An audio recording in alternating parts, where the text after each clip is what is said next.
Assalamu alaikum. Quran mu Luganda. Olwaliro tugenda kusoma ku ssuula ezakkira awamu mu kiro ekimu.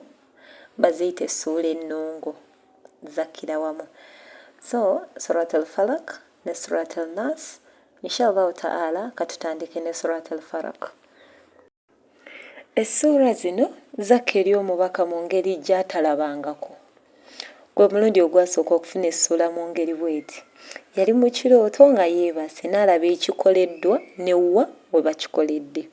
Kwe kusindikayo omubaka. Bw'asindikayo omubaka n'amugamba genda mu kifo bwe kiti ne bwe kiti. Ojja ssangawo by'osanzewo naye by'osangawo byonna bireete. Omubaka yasangawo notes, ebiwandiiko nga bifunyiddwamu.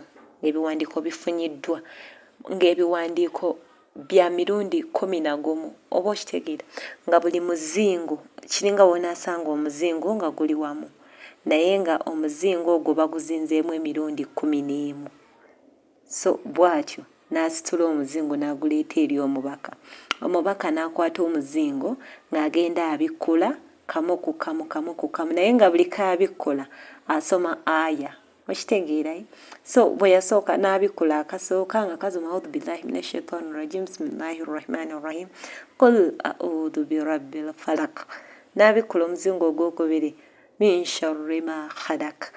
Nga buli muzingo gw'abikkula abikkula aya paka we yagimalayo emizingo 11 ze ssuura ebbiri ezakka surat al-falaq ne surat an-nas. Bwakeera ku makya n'agenda mu masjidi n'agamba abasahaba nti etyo mwategedde essuula ebbiri ezassa ekiro kya jjo mu ngeri esinga okuba ey'ekyewuunyo gye sitalabanga nako, era bw'atyo n'abasomera surat al-falaq ne surat al-nas. Sahaba omwayitibwa Rukba yali ali mu muzikiti, omubaka n'amuyita n'amugamba soma. Ko ye nsoma eki? Omubaka n'amugamba kul huwa Allahu ahad. N'asoma essuura eya kul huwa Allahu ahad n'agimalayo. Omubaka n'amugamba kul a'udhu birabbil falaq. N'agisoma essuura eyo nayo n'agimalayo. Omubaka n'amugamba kul a'udhu birabbin nas. Nayo n'agisoma n'agimalayo. Omubaka kwe kumugamba abantu tebafunangako bukuumi ng'obukuumi obuva mu zino essuura. Nti Allah tasindikangako bukuumi bukuuma abantu bonna n'ebyabwe ku mibiri gyabwe ne ku myoyo gyabwe nga bw'abasindikidde obw'ezo essuura. Subhanallah.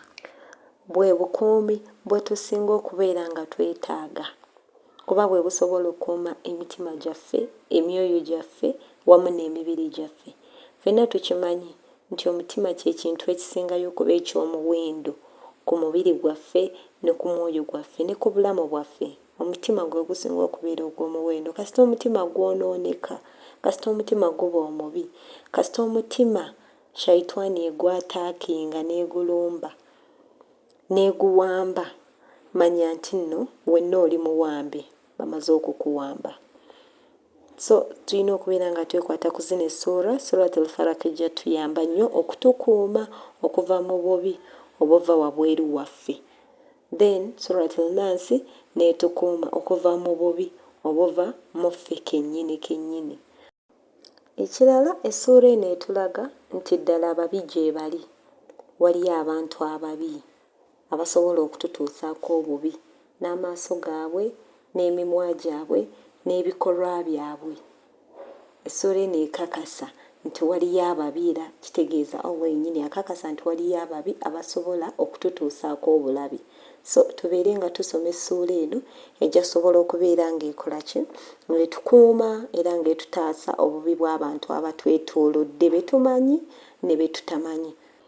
Aisha radiyallahu anha atugamba omubaka yeekwatanga nnyo essuura zino nga mulwadde, nga munafu oba ng'alina obulumi bwonna we yali abuwulidde. Zino ze ssuura ze yakozesanga. Yakwatanga engalo ze n'azisomeramu surat al-ikhlas, surat al-falaq ne surat al-nas emirundi 3.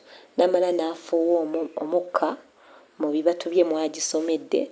Bwe yamala ne yeesiiga ng'omubiri gwe gwonna kyalinga kimumalira okumuwonya ekyo kyonna ekyalinga kimuluma.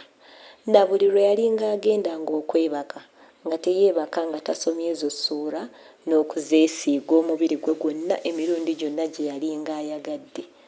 Na buli ku makya n'olweggulo yasomanga surat al-Ikhlas, falaq ne Nas emirundi esatu asobole okufuna obukuumi obwo. Subhanallah, wabanga omubaka yali abwetaaga obukuumi okuva mu babi n'okuva munda wa nafsi yaffe, munda mitima gyaffe. Kati ate ffe yahe, therefore tuzeekwateko nnyo tubeere nga tuzisoma every now and then. Inshallah ta'ala Mungu ajja tutaasa obubi obuva mu bantu abatulinaanye n'obubi obuva mu mitima gyaffe. Bismillahir Rahmanir Rahim. In the name of Allah, the entirely merciful, the especially merciful. Ku linnya lya Katonda omusaasizi ow'ekisa ekingi. Qul a'udhu bi rabbil falaq. Say, I seek refuge in the Lord of daybreak. Gamba nti neekingiriza ne Mukama w'obudde obw'omu matulutulu. Tubeera tusaba obukuumi okuva eri Allah asobozesezza obudde okukeera n'obudde okuziba. Oyo awaanyisa olunaku ne lubaamu emirundi ebiri ekiro n'emisana. Kubanga olunaku terukyangako ne lugamba nti no leero sigenda kukeera oba ne lugamba leero sigenda kuziba. Buli lunaku everyday lwo luyina okukeera ate luyina okuziba. Sunrise ziba zirina okuvaayo, enjuba erina okubeera ng'evaayo, nti ne bw'oba tobirabye ebire bye ebibeera bibisiikiriza, naye nga ye Allah abeera yataddewo dda ekyo kye yalagira okubeera nti kirina okubaawo, nti olunaku luyina okukeera ate luyina okuziba. So tubeera tusaba bukuumi okuva eri oyo akisobosezza okubeera nga kibeerawo. Min sharri ma khalaq. From the evil of that which He created. Mu bubi bw'ebyo bye yatonda, nti Allah yatonda ebintu bingi. So tubeera tumusaba atutaase obubi obuva mu ebyo bye yatonda byonna nga bwe biri, nti buli kintu yakitonda n'obulungi bwakyo, naye obubi obuba bukivaamu tuba tumusaba abutukingirize, abututaase, kuba ye yamanyi ebitonde bye era ye yabiteekawo. Therefore ye mutuufu gye tulina okudda okumusaba atukingirize ebibi ebiva mu ebyo bye yatonda. Wa min sharri ghasiqin idha waqab. And from the evil of darkness when it settles. Ne mu bubi bw'obudde ekiro bwe bubanga bukunidde. Wano tubeera tumusaba tutaase obubi obuva mu budde bw'ekiro. Obudde bw'ekiro butiisa naye si bubi, kubanga nakyo kitonde kya Allah ate yakitonderamu obulungi. Tulaba nga esswala esinga okuba ey'omuwendo mu mwezi ogusinga okuba ogw'omuwendo, omwezi gwa Ramadan, tulaba nga esswala ya tarawihi y'esswala esinga okuba ey'omuwendo, naye tugisaala budde bwa kiro. Therefore obudde bw'ekiro si bubi, bulungi. Tulaba tahajjud prayer, esswala eyo eya tahajjud eya layiri, esswala y'ekiro gye bagamba nti Allah abeera ku ggulu erisooka ng'agamba abaddu be, ani ansaba mmuwe, ani ansaba mmuwe, ng'ali ku ggulu erisooka. Nayo ebeerawo mu budde bwa kiro. Therefore obudde bw'ekiro butiisa, bulimu obubi bwabwo naye ate n'obulungi bwamu bwe buli. Therefore tubeera tusaba Allah tutaase era tukingirize obubi obuva mu budde bw'ekiro. Tumulaba nga ne shaitani obudde bw'ekiro abweyambisa nnyo okubeera ng'atulumbagana era ng'atuyiikiriza. Kyova olaba nga twekwata ku Allah ne tusoma essuura eno esobole okubeera ng'etukingiriza obubi bwonna obuyinza okuva mu budde bw'ekiro. Kuba obudde bw'ekiro mu butuufu gw'oba owummudde oba tolina ky'omanyi, you can't protect yourself, tolina bw'osobola kwekuuma ng'owummudde, omwoyo gukuvuddemu, oli mu tulo weebase.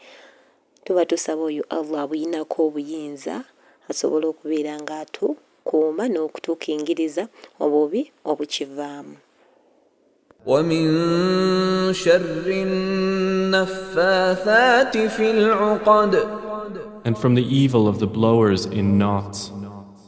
Ne mu bubi bw'abakazi abalogo abafuuwa mu bifundikwa. Bafuuwa mu bifundikwa ebyo nga bakola mu mpisa ey'ekirogo. Ekiraga mu mpisa ey'ekirogo ababeera baloga. In general, abantu ababi abo abakozesa amaanyi aga shayatini, abakozesa amaanyi ag'obulogo, ne balumbagana emyoyo gyaffe, ne balumbagana obulamu bwaffe, tubeera tusaba Allah abakole ki? Abatukingirize. Era ayi neeyongera okutulaga nti gye bali, ababi gye bali, therefore tusabe Allah abatukingirize, kubanga tuyinza okubeera nga Allah mu butonde bwaffe yatutonda nga tulina obunafu okubeera nga tetusobola oluusi kubategeera. Abamu batwetoolodde, abamu batuli wala, naye the fact that ayino Allah ajoogedde ate n'atugamba mbeere nga mugisoma ejja bba bakingiriza kuba ye Allah abamanyi era akakasa nti gye bali ababalumbagana. Inshallah ta'ala.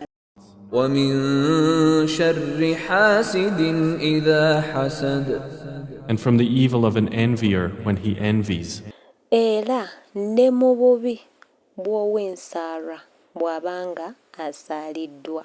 Bw'abanga asaaliddwa oba ayolesezza ensaara ye. Aye neeyongera okutulaga nti waliyo abantu ab'amaaso amabi, ab'ensaara, asobola okutunuulira ekintu ky'olina n'akwatibwa ensaara oba obujja ne bumuluma. Ezo endwadde z'omutima muzimanyi. Therefore eno aya Allah ayongera okutulaga nti abantu ab'ensaara gye bali, ensaara gy'eri ate nga yaddala esobola okukukosa. Esobola okukukosa n'ekuleetako obulabe obw'amaanyi. Twekwate ennyo ku ssuura eno tubeere nga tugisoma. Allah ajja kubeera nga ebyo byonna akola ki? Abitukingiriza. In general, essuura eno aya zino 5 ezisoose okukka nga bwe twagambye nti nno nnongo zakkira wamu era zakka nga ziri 11 omulundi gumu. Omubaka n'azizungulula nga buli wazungulula abeera azunguludde aya nga agisoma, abeera azunguludde bubaka nga abusoma, aba azunguludde bubaka nga abusoma.